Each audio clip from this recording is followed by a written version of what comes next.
তোমরা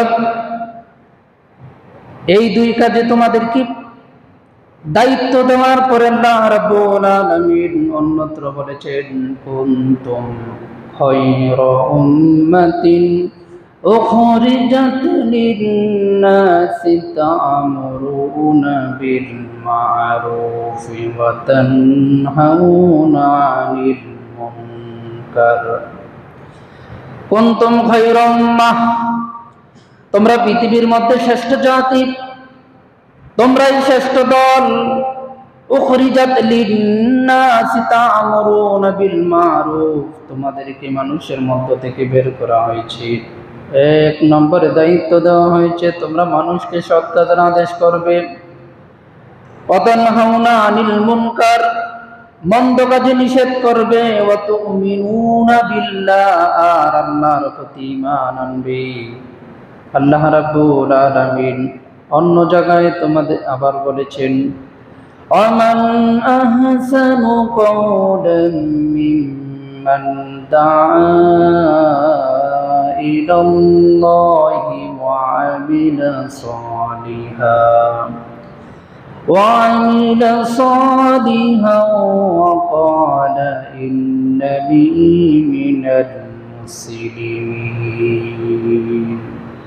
আমান আহসান, ওই ব্যক্তির কথা হচ্ছে, কার কথা উত্তম হতে পারে? যিনি মানুষকে আল্লাহর দিকে ডাকে।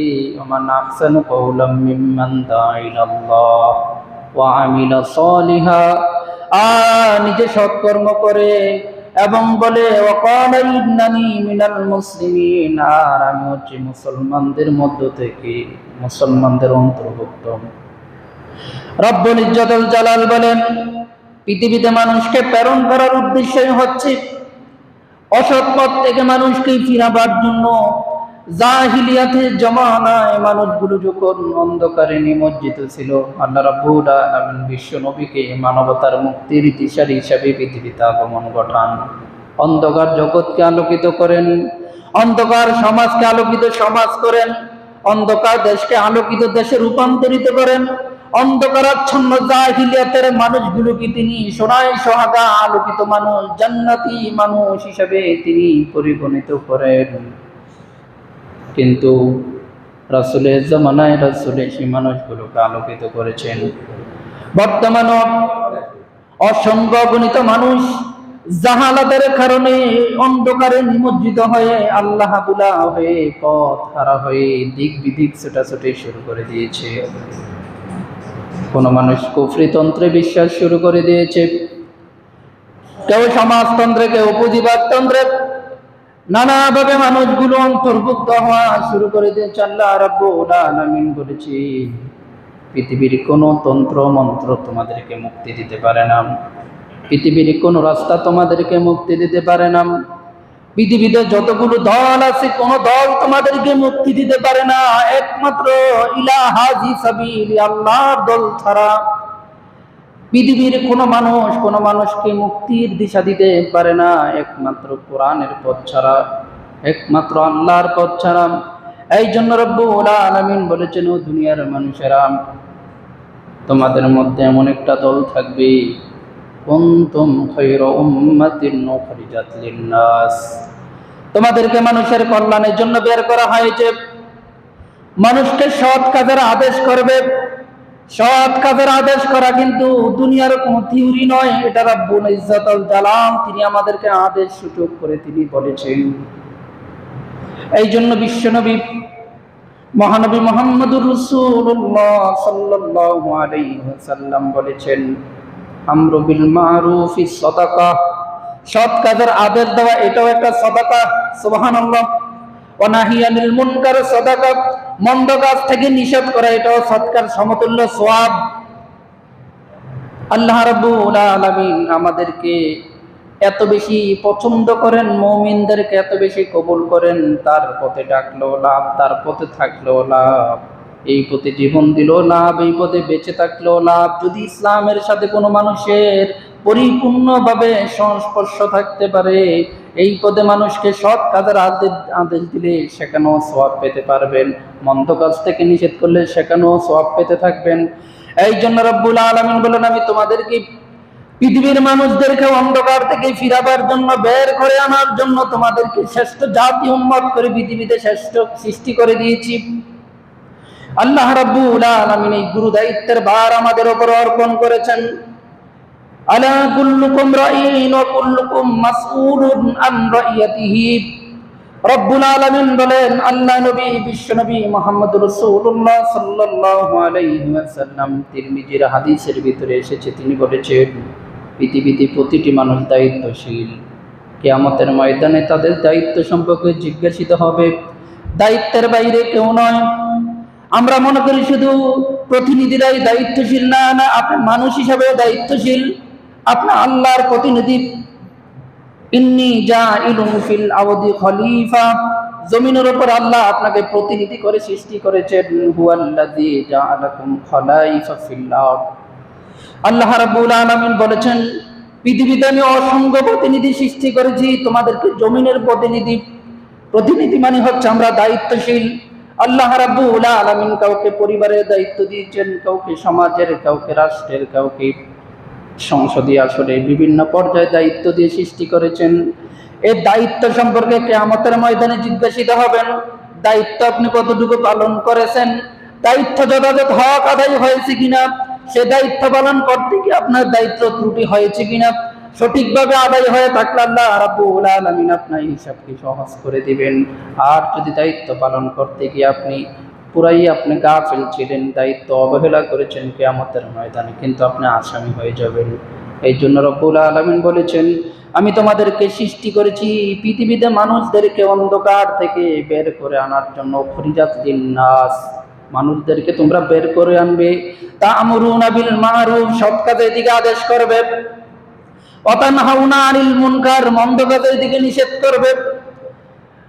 ইবনে মাজাহর অন্যতম হাদিস, আল্লাহ নবী মহানবী মুহাম্মদুর রাসূলুল্লাহ সাল্লাল্লাহু আলাইহি ওয়াসাল্লাম বলেছেন, মান রাআ মিনকুম মুনকারান ফালিয়ুগাইয়িরহু বিয়াদিহি ফাইন লাম ইয়াস্তাতি বিলিসানিহি ফাইন লাম ইয়াস্তাতি বিকলবিহি ওয়া যালিকা আদওয়াফুল ঈমান। আল্লাহ নবী মহানবী সাল্লাল্লাহু আলাইহি ওয়াসাল্লাম বলেছেন, তোমাদেরকে পৃথিবীতে যে দায়িত্ব দেওয়া হয়েছে, সৎ কাজের আদেশ দেওয়া হয়েছে, সেটা সর্বপ্রথম তোমাদের শক্তি থাকলে হাত দ্বারা প্রতিহত করবে অন্যায়ের। অন্যায় হবে যেখানে, যদি শক্তি থাকে ওমরের মতন, সেখানে হাত দ্বারা বাধা দিবে। আর যদি তোমার সেই সামর্থ্য না থাকে, সেই শক্তি না থাকে, তাহলে তুমি তোমার জবান দ্বারা, বক্তৃতার মাধ্যমে, তোমার আলোচনার মাধ্যমে তুমি অন্যায়কে প্রতিহত করবে। আর যদি উম্মত তুমি সেই জায়গায় দুর্বল হও, সেই শক্তিও তোমার না থাকে, ফাযালিকা আদওয়াফুল ঈমান, অন্তর দিয়ে ঘৃণা করবে পাপ কাজকে, অন্তর দিয়ে ঘৃণা করবে, এটা হচ্ছে তোমার ঈমানের সর্বশেষ স্তর। বর্তমানে এমন একটা অবস্থা হয়েছে, চারিদিকে অন্যায় পাপ দেখো, মুসলমান মুমিনের অন্তর থেকে ঘৃণায় জাগ্রত হয় না, পাপকে পাপই মনে হয় না। আর হামেশা চোখের সামনে অন্যায় গুণাকে অন্যায় মনে হয় না। অন্যায় আমাদের সমাজে, দেশে এমন ভাবে চলতেছে, অন্যায় চলতে চলতে অন্যায় এমন ভাবে গতি পথ অন্যায় চলতেছে, অন্যায় গুলার অন্যায় মনে হয় না, এখন সব অন্যায় কি ন্যায় মনে হয়। আল্লাহ নবী আক্ষেপ করে বলেছেন, অন্যায়কে যদি অন্যায় মনে না হয়, কোন পাপকে যদি পাপ মনে না হয়, তাহলে মুসলমান মুমিন শোনো, তোমার ইমানের ভিতরে ইমান আছে কিনা জানো। আল্লাহ নবী মহানবী মুহাম্মদুর রাসূলুল্লাহ সাল্লাল্লাহু আলাইহি ওয়াসাল্লাম বলেছেন, ইযা সাররাতকা হাসানাতুকা ওয়া সাআতকা সাইয়্যুআতুকা ফাআনতা মুমিন।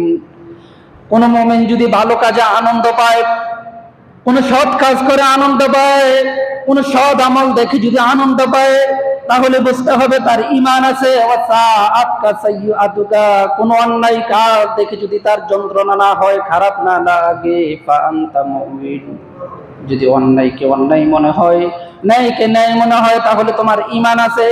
আর যদি আর বাহিরে যদি এই অন্যায়কে অন্যায় মনে না হয়, তাহলে বুঝতে হবে তোমার ঈমান নাই। বর্তমান সমাজ প্রেক্ষাপটে আমাদের সামনে হাজারো অন্যায় অপকর্মগুলো আছে, সেগুলোর ব্যাপারে যদি আমরা অন্যায়কে যদি অন্যায় মনে করে সমাজকে যদি পরিবর্তনের চেষ্টা না করি, তাহলে কিন্তু কিয়ামতের ময়দানে আমি আমি আপনি ইমানদার থাকবো কিনা আল্লাহর দরবারে কিন্তু পাকড়াও এসে যেতে পারি।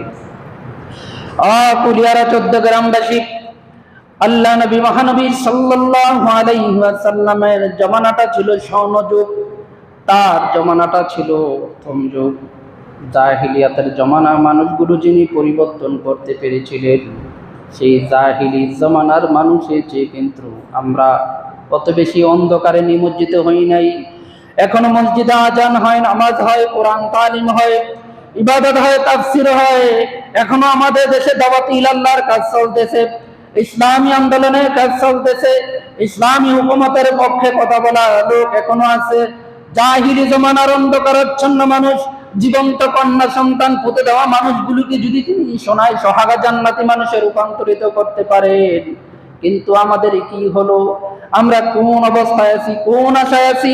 এই সমাজ পরিবর্তন, রাষ্ট্র পরিবর্তন কোরআন দ্বারা আমরা চাচ্ছি না। কোরআন দ্বারা সমাজ চলবে এই আইন আমরা চাচ্ছি না। কোরআন দ্বারা দেশ চলবে আইন চাচ্ছি না। আপনি কিভাবে মুমিন দাবি করেন?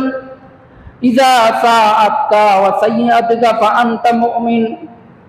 অন্যায় যদি অন্যায় দেখার পরে আপনার বিবেকের ভিতরে যদি প্রশ্ন না জাগে, দিলের ভিতরে যদি খারাপ না জাগে, আপনি মুমিন কিভাবে দাবি করতে পারেন?